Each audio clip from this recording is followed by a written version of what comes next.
C'est parti. Bonjour.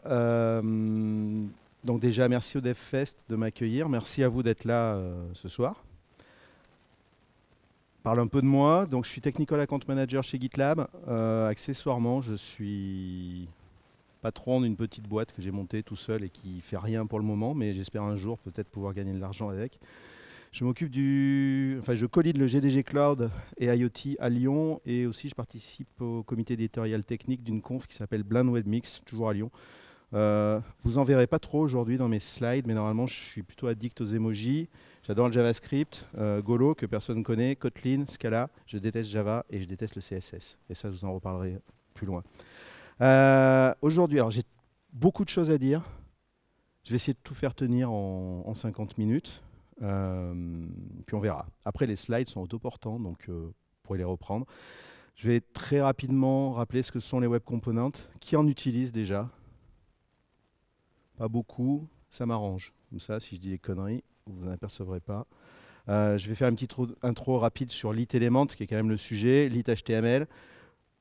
Pourquoi cette présentation? Et enfin, ça sera la plus grosse partie, j'ai créé une app, enfin j'ai commencé à créer une app et j'ai décomposé. Et alors à l'origine, la presse était différente, mais quelqu'un m'a dit la dernière fois qu'il a vu que ça ne lui avait pas plu, qu'il s'était ennuyé. Donc j'ai tout cassé, j'ai tout refait.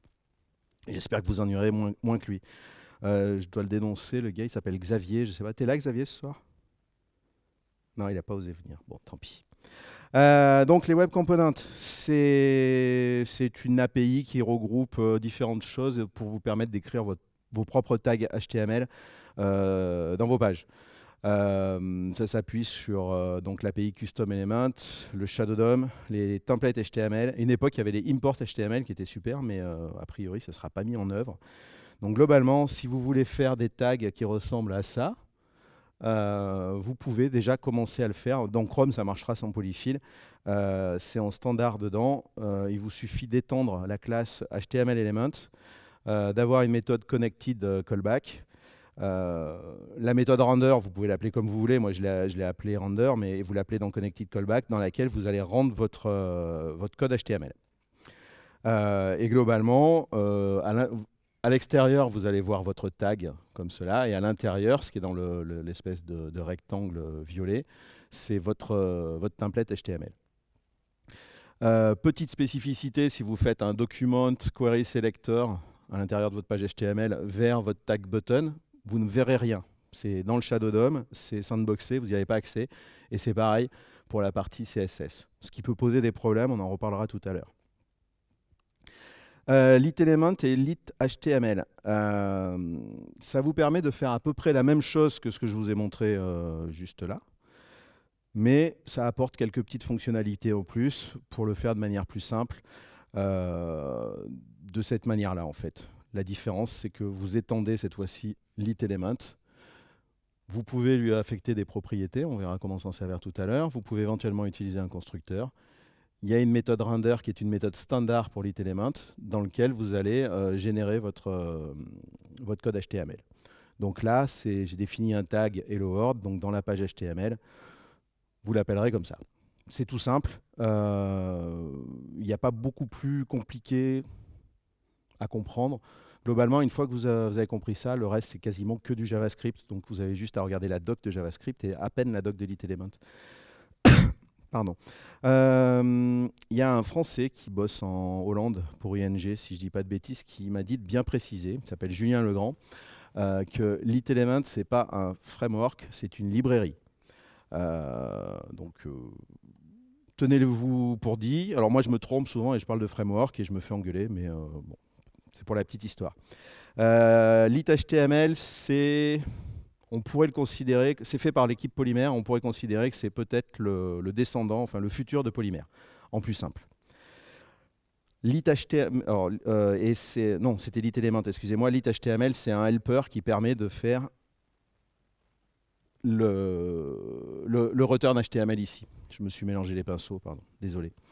Comment ça se démarre une application Lit Element? Alors d'abord, il faut que vous installiez la Polymer CLI. Pour l'instant, on utilise celle de Polymer. Là, c'est avec Yarn, mais avec NPM, ça marche très bien. Vous créez un dossier. Alors j'avais dit que je ne mettrais pas d'emoji ici, il en reste encore un peu dans mes slides. Et votre application, globalement, elle aura une page index HTML, package.json, polymer.json pour le build, et puis votre application principale. Le package.json, il est très simple. En fait, vous installez les dépendances nécessaires pour faire vos web components. Et après, vous utilisez la Polymer CLI en appelant Polymer Serve. Ça va vous faire un serveur HTTP qui va servir votre web app. Et après, vous avez juste à coder. Donc, ce n'est pas très compliqué, on va voir par la suite. Mais revenons au sujet. Moi, qu'est-ce qui m'a amené à LitElement? En fait, au départ, alors normalement, il y a une animation. Voilà, je bosse chez GitLab. J'ai des démos à faire pour expliquer que GitLab, on peut déployer, faire de la CI et faire des web apps super facilement et les appeler à partir de l'IHM pour aller voir ce qu'on a déployé. Faire tout ça sur mon laptop avec une vraie plateforme, parce que j'ai déjà le GitLab qui tourne.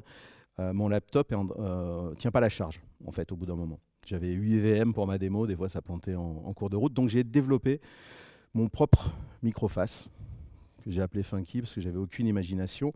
Je vous en parle très rapidement. C'est un serveur HTTP avec du Express.js qui va lancer des jars via des process shell et qui va utiliser les spécificités de Java pour la sécurité, de Linux pour gérer les timeouts. Et donc, globalement, je peux uploader un jar sur mon serveur HTTP et après l'exécuter. S'il dure trop longtemps, la commande timeout de Linux le kill. Si j'essaye d'écrire dans des fichiers sur le disque, la partie sécurité de la JVM m'interdit de le faire. Ça ne va pas plus loin que ça. Donc, c'est juste des jars uploadés que j'exécute. Et la sortie du jar, le println, en fait, est renvoyée dans le navigateur via HTTP. Donc j'ai fini par me prendre à mon propre jeu quand j'ai fait ça pour mes démos, parce que c'était plutôt pratique pour moi. Et pour faire plus pro, je me suis dit, je vais faire une IHM, au moins une IHM d'admin, pour m'afficher la liste des fonctions publiées. Puis c'était une occasion de me mettre à LitElement. Alors j'avais choisi LitElement parce que tout le monde fait du Vue.js, du React, du Angular. Il n'y avait pas grand monde qui se mettait à LitElement, donc je me suis dit, au moins, je vais devenir le spécialiste de LitElement en France. Bon, alors je me suis fait griller par Horatio, Hubert, Manu, bientôt David Gageot, donc je ne suis plus le spécialiste. Mais je peux en tout cas expliquer aux débutants comment ça fonctionne. Donc ma web app, à quoi elle va ressembler? Elle est très simple. J'ai fait 5 composants. J'ai un titre, composant 1. Composant 2, c'est pour se connecter, s'authentifier sur la web app. J'ai qu'un user, c'est juste l'admin. J'ai un composant 4 qui est quelque chose qui va régulièrement parser appeler le serveur pour avoir la liste des fonctions qui ont été publiées et les envoyer au composant 5 pour l'affichage. Donc c'est vraiment tout simple. Alors une web app LitElement, ça commence par une page HTML. En tout cas, moi j'ai fait ça. Donc ça c'est bien, l'écran est grand, vous allez arriver à lire. Qu'est-ce qui est important? J'ai un composant principal que j'ai appelé main application. Vous pouvez l'appeler Toto, vous l'appelez comme vous voulez. C'est mieux de l'appeler avec un mot en 2 parties. Je lui ai mis un attribut, en fait, c'était pour mes devs, pour pouvoir accéder à ma plateforme. Et ensuite, j'insère le fichier JS qui est spécifique à mon composant principal. Il ne faut pas oublier l'attribut type module pour que ça fonctionne. Et à partir de là, vous pouvez lancer votre Polymer Serve et commencer à coder. Ça, je vous l'ai expliqué. Donc, à quoi va ressembler mon composant principal? À ça. Donc, c'est quasiment le Hello World que je vous ai montré tout à l'heure. Vous héritez de LitElement. Pour pouvoir utiliser l'attribut qui est ici, plateforme-URL, en fait, je crée dans Properties un getter sur plateforme URL. Et je dis c'est un attribut dont le nom dans ma page HTML, enfin dans mon composant, est plateforme-URL. Donc c'est une spécificité de LitElement. Ensuite, dans mon render, je fais un return de HTML, donc ça appartient à lit.html, du code que je veux afficher. Donc là, en l'occurrence, pour l'instant, je veux afficher la valeur de ma propriété, en fait, de mon attribut plateforme URL. Et à la fin, je fais un custom element define avec le nom de mon composant et le nom de la classe. Ça permet de l'enregistrer dans ma page. Où est-ce que j'étais? Hop. Donc ça, je vous en ai parlé. En fait, je vais plus vite que mes slides, c'est une de mes spécialités. Donc si je lance, j'ai bien la valeur de mon attribut qui s'affiche. J'avais un console log dans ma console, donc ça s'affiche aussi. C'est très simple. Alors, une fois que je me suis dit, ça y est, j'ai pu commencer, j'ai un début de composant, je vais bêtement ajouter un titre, parce que je sentais que je pouvais vraiment aller plus loin. Pour le titre, à chaque fois, c'est pareil. D'abord, ce que je fais, c'est que moi, dans mon composant principal, là, on est toujours dans main application, dans le return HTML, enfin dans le template HTML, je lui rajoute un app-title. Je lui mets un attribut avec le titre que je veux afficher, et je vais aller coder mon élément que j'ai mis dans component app-title.js. Vous pouvez à chaque fois les nommer comme vous voulez. Moi, en général, je mets le nom du fichier qui est égal au nom du tag pour m'y retrouver.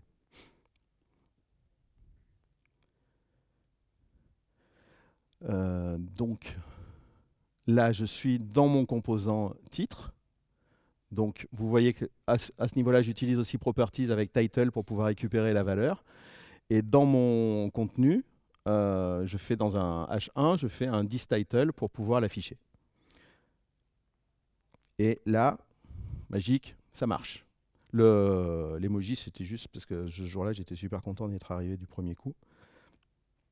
Bon, par contre, c'est du times à chaque fois, c'est moche, donc il faut passer à la partie style. Alors, le prochain slide pourrait choquer peut-être les plus jeunes d'entre vous, parce qu'on n'a pas forcément les mêmes références filmographiques. Donc, n'y voyez pas de malice ou d'agression. Le CSS et moi, ça ressemble à ça. Qui a vu ce film? Ouais, pas tant que ça, mais quelques-uns. Bon, alors la pièce est beaucoup mieux que le film. Mais bon, à chaque fois que j'ai des velléités de vouloir faire un truc un petit peu joli dans une page HTML, c'est une catastrophe. Mais là, je voulais quand même styler mes composants. J'ai trouvé en lisant la doc de LitElement quelque chose qui n'est pas spécifique à LitElement, mais c'est les Constructable Style Sheet. Donc j'ai mis le lien, vous le retrouverez dans le slide. Mais globalement, ça vous permet de mettre, on va dire, toute votre CSS dans un fichier JS et de l'utiliser à partir du JavaScript et non plus en pur CSS. Ça ressemble à ça. Donc, vous utilisez le helper CSS de LitElement. Vous exportez dans une variable votre CSS, donc en utilisant le helper CSS. Et dedans, dans la string, vous mettez tout le CSS dont vous avez besoin. Et comment je vais l'utiliser dans mon composant? En fait, je vais faire un import style de mon fichier JS. J'aurai une propriété statique styles qui va me retourner en fait un tableau avec la liste des styles que j'utilise. C'est un tableau parce qu'en fait, vous pouvez récupérer plusieurs styles dans un ou plusieurs composants. Et du coup, à partir de là, en fait, tout ce que j'utilise dans le HTML utilise la feuille de style qui est importée. Pardon? Ah non, j'ai cru qu'on me posait une question, excusez-moi. Donc, ce que ça va donner, c'est qu'effectivement, ça a pris mon style et ça l'affiche facilement dans la page. Alors, là où ça va devenir compliqué, mais j'en parlerai à la fin, c'est que si vous voulez utiliser un vrai framework CSS plutôt que d'écrire votre CSS vous-même, d'utiliser du Bootstraps par exemple, ça devient plus compliqué. Il y a Horatio qui a fait un projet qui permet de transformer en fait, du Bootstraps par exemple en fichier JS. Et c'est assez pratique, mais on va en parler plus tard. Là, je voulais juste aborder la partie style rapidement. Après, j'ai fait un truc que je déteste faire, c'est que je me suis dit, pour une fois, il faudrait que j'implémente la partie sécurité en premier, parce que je le fais toujours à la fin et c'est un cauchemar. Pour faire ça, j'ai utilisé les JWT. Qui connaît JWT? D'accord, donc c'est appris. Qui connaît pas? Bon, je fais un rapide rappel. Globalement, côté front, j'ai mon formulaire dans lequel je vais m'authentifier. C'est-à-dire, j'ai un form, je vais passer un user à un password. J'appelle mon API côté back qui va vérifier si en tant qu'user j'existe dans la base de données. Si c'est le cas, je génère un token, je le balance à mon front et je vais enregistrer mon token quelque part, dans un cookie, du local storage, whatever. Et après, à chaque fois que j'aurai une requête à faire vers le back, dans ma requête, je vais lire mon token dans mon local storage et je le mets dans le header. Et comme ça, côté serveur, je peux vérifier que j'ai le droit ou pas de faire une requête. Et si j'ai le droit, j'envoie de l'information. Ce n'est pas plus compliqué que ça. Après, si vous voulez voir un super talk sur les tokens, il faut aller voir Hubert Sablonnière il peut vous en parler longuement. Donc du coup, pour faire mon authentification, dans mon composant principal, je rajoute un composant de login. Donc ça va me donner quelque chose après. Enfin, la cible que je veux avoir, c'est ça, hein, pour en rentrer mon nom, mon password, et me connecter ou me déconnecter et afficher que je suis connecté ou pas. Et quand je le ferai, dans mon local storage, j'aurai un token qui va ressembler à ceci. Et quand je me déconnecte, je vide ce que j'ai dans le local storage. Ça fait que si je ne me déconnecte pas et que je me reconnecte pendant une certaine durée, je peux encore accéder à mes données. Donc, comment j'ai mis ça en place? Dans le composant de login, je me suis créé une méthode onClickConnect. Donc, vous devinez que c'est la méthode qui sera appelée quand je vais cliquer sur Connect. Et je vais aller chercher les informations dans mon formulaire. Alors, il y a plusieurs manières de le faire. La manière lourde, c'est celle-là. Vous utilisez la méthode shadowRoot, donc vous êtes dans votre composant, query selector, et après vous cherchez le nom de votre composant ou son ID et sa valeur. Ensuite, une fois que j'ai ça, je fais un post vers mon API de login. Vous voyez que je passe dans le header, non pas dans le header, dans le body, pardon, le nom et le prénom. Et si tout va bien, je vais recevoir mon token que je vais aller enregistrer dans le local storage. Toujours dans le composant, j'utilise la méthode qui est spécifique à l'itelement, c'est first updated, pour aller voir quand le composant est raccroché dans le DOM si j'ai bien quelque chose dans le local storage ou pas. Et si j'ai quelque chose, je afficherai bonjour avec le nom du user. Et sinon, si j'ai rien, j'afficherai n'est pas connecté. Pour accrocher la méthode onClickConnect au bouton, en fait, il faut utiliser l'attribut @click et puis après lui faire le lien avec this onClickConnect. Pareil pour la méthode disconnect. C'est bon pour l'instant? À la limite, si vous avez une question vraiment urgente, importante, vous levez le doigt et puis je réponds en séance. Il y a quand même un meilleur moyen de faire ça, mais je voulais vous montrer la partie shadowRoot Query Selector parce que des fois c'est pratique. Vous pouvez quand même faire du data binding avec Lit. C'est un poil plus propre, enfin plus lisible. J'ai changé mon code. En fait, dans les properties, j'ai rajouté name, password, enfin PWD, et message. Et du coup, je peux y accéder directement quand je veux passer dans le body en faisant ma requête par this name and this password. Et par contre, côté HTML, il faudra que je rajoute un point value avec le nom de la propriété et un @impute avec une lambda qui va prendre en fait la valeur de ce qui est saisi et le mettre dans la propriété. Donc à chaque fois que je tape quelque chose, j'ai this name et this password qui sont mis à jour. Mais ça vous garantit d'avoir les liens avec les données et les variables mises à jour tout de suite.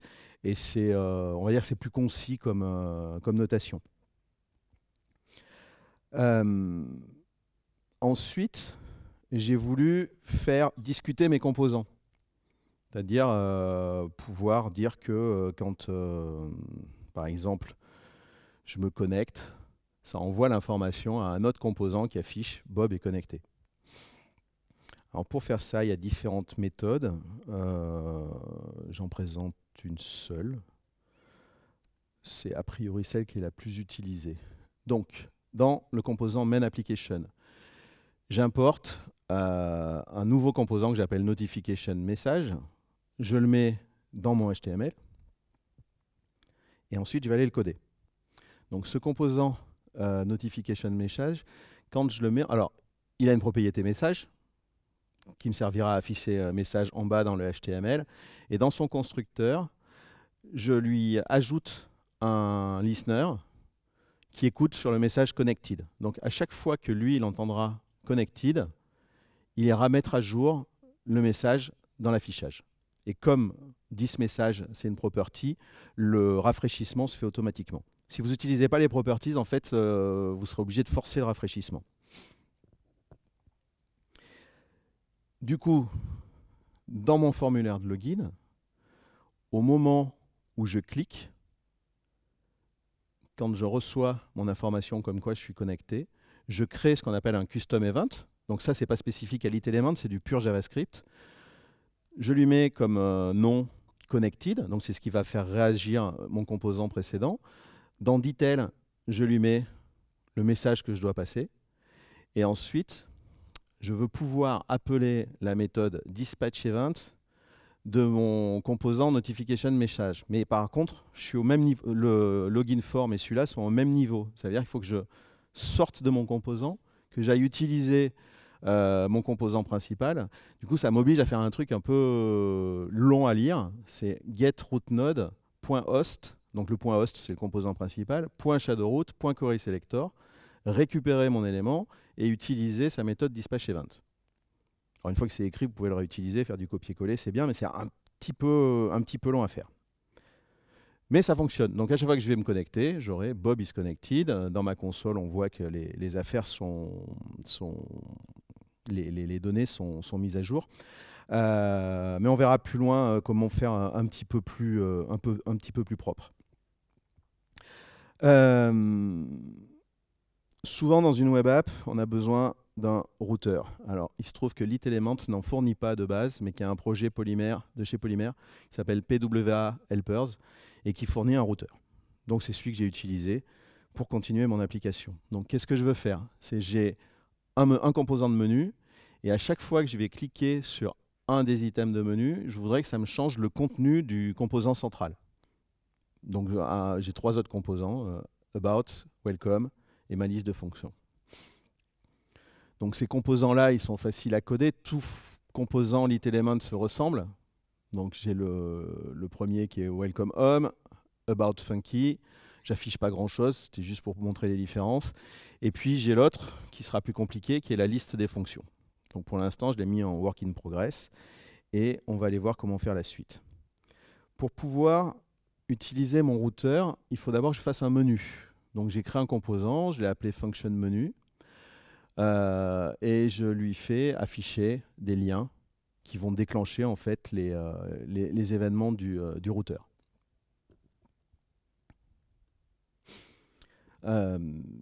Ensuite, dans mon composant principal, main application, j'importe tous les composants dont j'ai besoin. J'importe le composant install router du projet PWA Helper. Et alors, ça le rajoute d'ailleurs, il faut penser à faire un npm install, ça le rajoute dans le package.json. Je me crée une propriété de type objet que j'appelle subcomponent. C'est ce qui va me servir en fait de prendre les templates HTML de chacun de mes composants.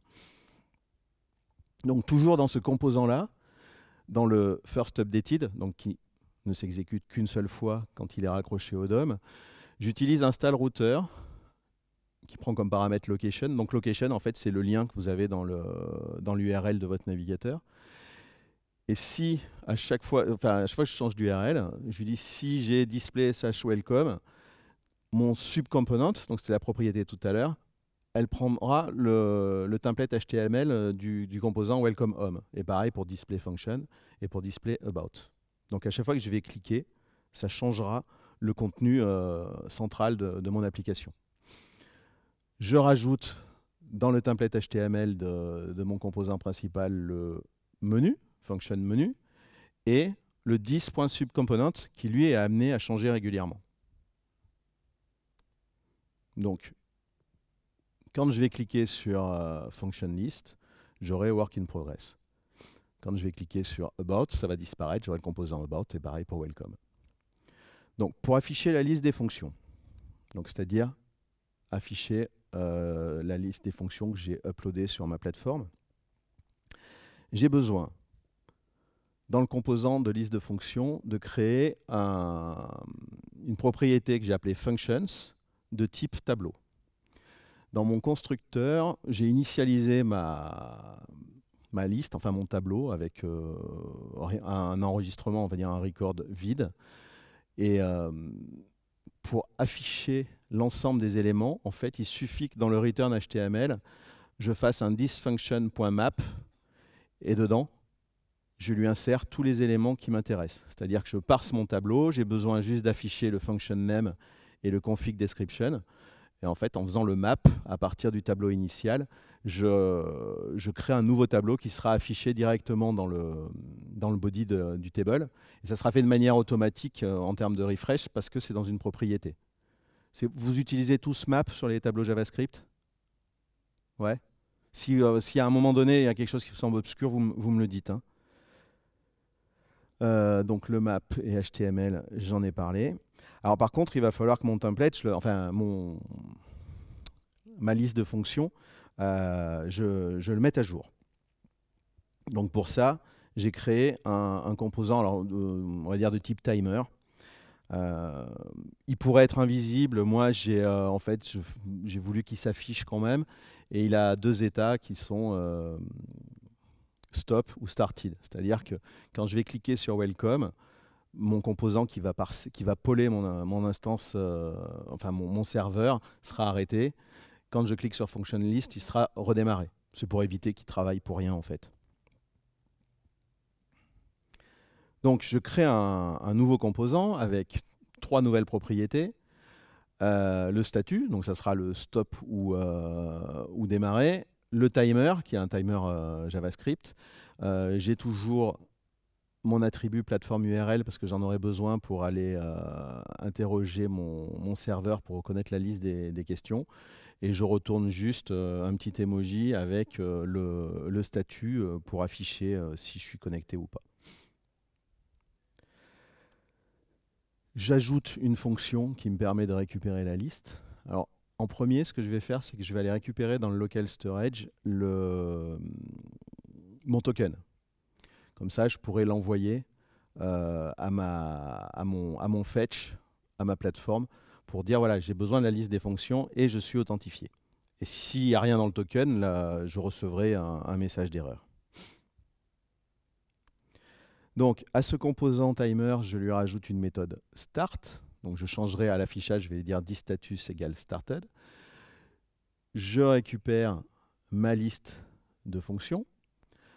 Si j'ai un code de retour 401, je vide ma liste de fonctions. Sinon, si j'ai bien récupéré des données, je dispatch un nouvel event que j'ai appelé, je crée un nouvel event et je le dispatch que j'ai appelé function updated avec la liste des fonctions. Donc là, je suis toujours dans le composant timer qui poll et à un moment donné, je récupère ces fonctions et je les mets dans un événement.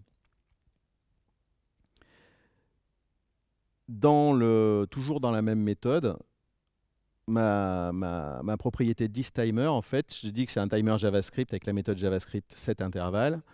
Je lui dis d'appeler le update list toutes les 3 secondes avec sur l'URL, plateforme URL. Donc juste la lambda qui est au-dessus.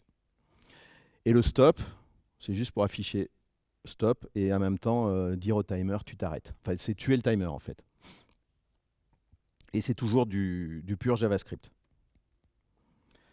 On va modifier en fait une dernière fois le composant principal, donc c'est-à-dire le main application.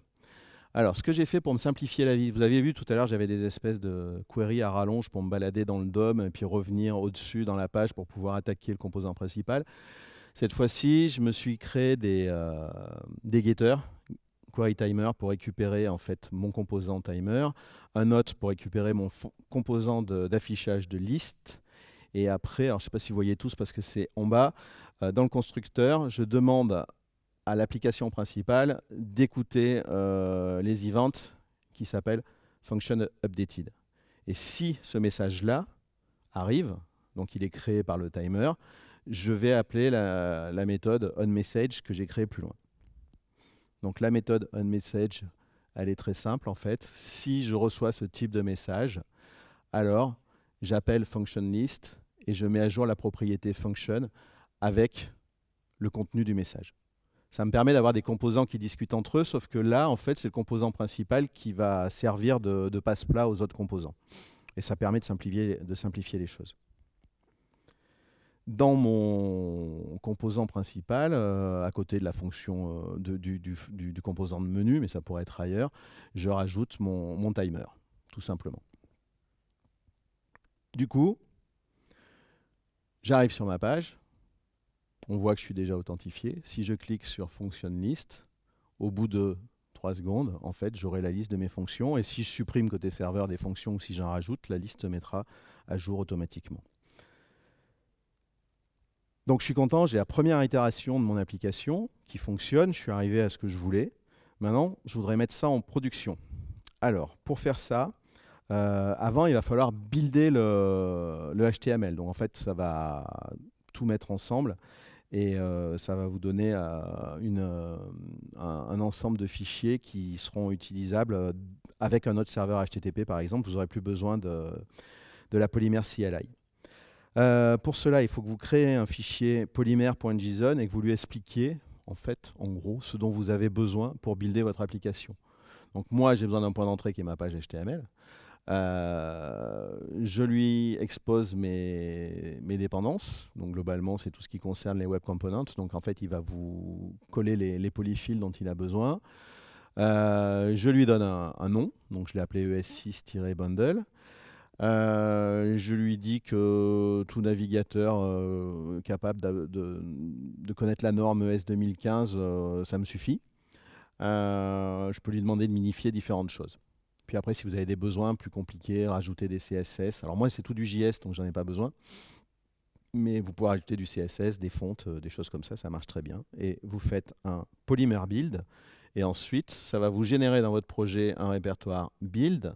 Et ensuite, en dessous, un ES6-bundled. Et c'est là-dedans que sont tous vos fichiers JS. Et si vous voulez le tester, vous faites un polymer serve build / ES6-bundle. Et vous avez accès à votre application. Tout à l'heure, vous avez vu, j'avais besoin de l'URL de ma plateforme parce qu'en fait, j'avais d'un côté mon serveur qui s'exécutait et d'un côté le serveur HTTP de Polymer, enfin de la Polymer CLI. Mais à la fin, quand j'ai buildé et que je mets ça sur mon serveur d'application, j'ai plus besoin de la Polymer CLI et du coup, l'URL du serveur change. Donc, j'avais besoin qu'en mode production, mon application soit capable de détecter qu'en fait, elle est en prod et du coup qu'il faut qu'elle utilise l'URL du navigateur et plus l'URL que j'avais mis en dur dans mon fichier.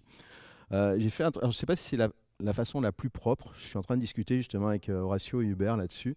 En fait, quand je build, je fais mon polymer build, je génère dans mon bundle un fichier que j'ai appelé production.txt et au démarrage de ma page, je vérifie si ce fichier, je fais un fetch en fait sur ce fichier, je vérifie s'il existe et en fonction de s'il existe ou pas, je sais si je suis en dev ou en prod et je change l'URL de ma page selon mes besoins. Donc dans le cas où je suis en dev, mon URL est en dur. Dans le cas où je ne suis pas en dev, mon URL c'est l'URL de mon navigateur. On va revenir à la partie CSS, d'abord un petit peu. Je vous expliquais que Horacio avait fait un projet qui permet de générer les fichiers JS nécessaires pour faire du constructible style sheet sans CSS. Parce que c'est pas toujours facile à utiliser sinon, et vous pouvez faire des trucs un peu pas très propres. Moi, mon projet d'avant, en fait, je chargeais quasiment à chaque composant la feuille de style, c'était vraiment crade et pas performant.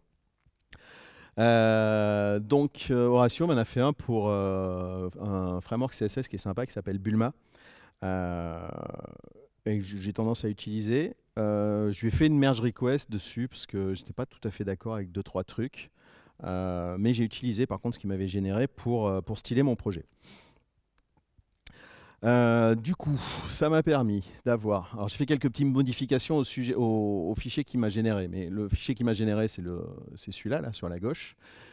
Ma modification, c'est que je fais un export const de Bulma style et j'exporte tout ce qu'Horacio m'a préparé. Ensuite, dans mon composant principal, je peux faire un get style et faire un return Bulma style. Donc comme ce que je vous avais montré tout à l'heure. Et du coup, je vais commencer à avoir des composants qui sont stylés et super jolis. Mais par contre, Euh, Ça répond pas à tous mes besoins. Euh, qui fait du bootstrap? D'accord. D'autres frameworks CSS, genre Bulma ou Materialize? Ok. Alors, je ne suis pas un champion du CSS, comme je l'ai expliqué, mais en général, quand vous raccrochez un framework CSS à votre page de départ, le framework définit des styles pour le tag HTML et le tag body. Et moi, dans mon cas, ce que je style, c'est pas au niveau de la page, c'est dans mes composants. Ça fait que je ne bénéficie pas de tout ce que le framework CSS me propose de base. Et du coup, je me retrouve avec des choses qui sont décalées ou des choses qui manquent. Et j'ai mis un moment avant de trouver une solution. Alors, j'ai trouvé un super workaround, alors qui n'est pas si super que ça. Et puis en plus, j'avais pas lu la doc, qui marche très bien. Par contre, il a un gros défaut pour l'instant, c'est qu'il ne fonctionne que sous Chrome. Euh, alors, je ne savais pas, j'ai appris hier en discutant autour d'une bière avec Hubert, et il me dit non, ça marche que sous Chrome. Donc j'ai vérifié, il a raison. Il y a un polyfill qui existe, mais qui n'a pas l'air d'être beaucoup utilisé. Donc si certains d'entre vous avaient une idée, je suis preneur du sujet. Mais globalement, ça me permet de faire, là on est dans la page HTML, ça me permet de faire un import de mon style et de réutiliser mon fichier JS. Sinon, j'aurais été obligé de rajouter le CSS et de l'utiliser là-dedans. Et j'utilise une spécificité du DOM, qui est la méthode Adopted Style Sheets, à laquelle je passe le style sheet de mon style. Et du coup, je me retrouve dans une situation où je suis comme si j'avais réellement utilisé le framework CSS complet. Et ça me permet de styler mon application comme je faisais avant. Alors, vous pouvez bien entendu spécifier vos propres styles à l'intérieur des composants. Vous pouvez faire des références à des feuilles de style au sein des composants. Alors, c'est un petit peu dangereux, surtout si c'est une feuille de style que vous partagez avec tous les autres composants, parce que si vous avez 100 composants, vous allez la charger 100 fois.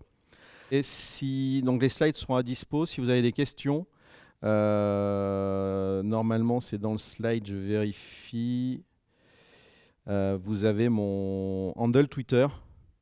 N'hésitez pas à me pinguer et puis on se met en DM et je réponds à toutes les questions. Il n'y a pas de questions idiotes. Par contre, si vous me harcelez, au bout d'un moment, je vous dirai stop. Mais n'hésitez pas à me contacter, ce n'est pas un problème. Merci à vous.